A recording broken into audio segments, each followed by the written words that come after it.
Hər vaxtınız xeyir, əziz izləyicilər. Fatihə surəsinin möcüzələrini sizə bildirmək istəyirəm.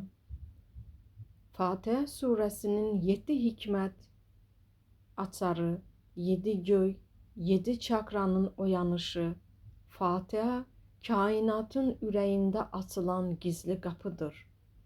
7 ayə, 7 səs, 7 nəfəs, hər kəlmə oxunduqca göylər kimi çakralarda bir-bir oyanır. İnsan bədəni nurdan bir məbədə çevrilir. Hər ayə bir çakranın oyanışıdır. İndi gəlin çakralarımızın hansı ayələrdən ibarət olduğunu söyləyək. Kök çakra. Bismillahirrahmanirrahim. Yer oyanır, bədən köklənir. Qorxu torpaq kimi əriyir.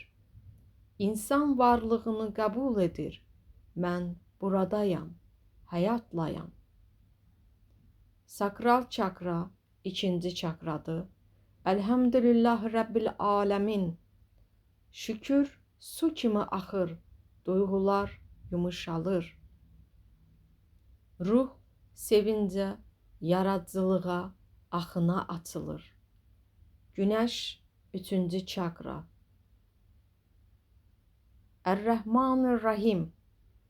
Rəhmət qəlbin gücünə enir.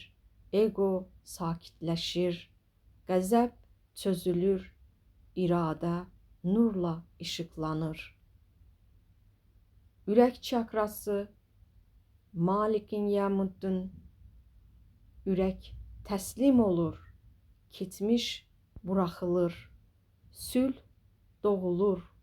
İnsan ilahi ədalətin qucağında rahatlanır. Boğaz çakrası. İyyaka na'bud və İyyaka nəstəqin. Söz saflaşır. Niyyət təmizlənir. Həqiqət dillənir. Ruh yalnız ona bağlandığını elan edir. Üçüncü göz, 6. çakra. İhtinan sıratal müstəqim. Şuur açılır, institüsiya danışır, yol görünür.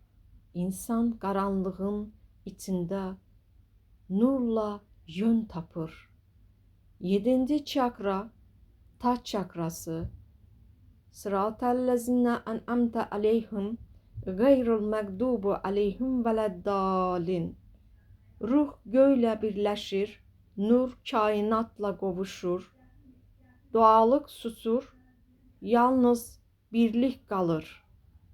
Oyanışın bədəndə hissi, şükür, istilik, yüngüllük, enerji axınının açılması, qəlbdə sevgi və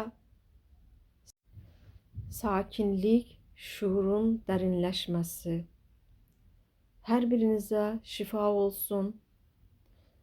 Mesaj bölməsində Bismillahirrahmanirrahim yazaraq bəyəni tıklığına tıklayın. Paylaşım etməyi unutmayın. Teşekkür ederim.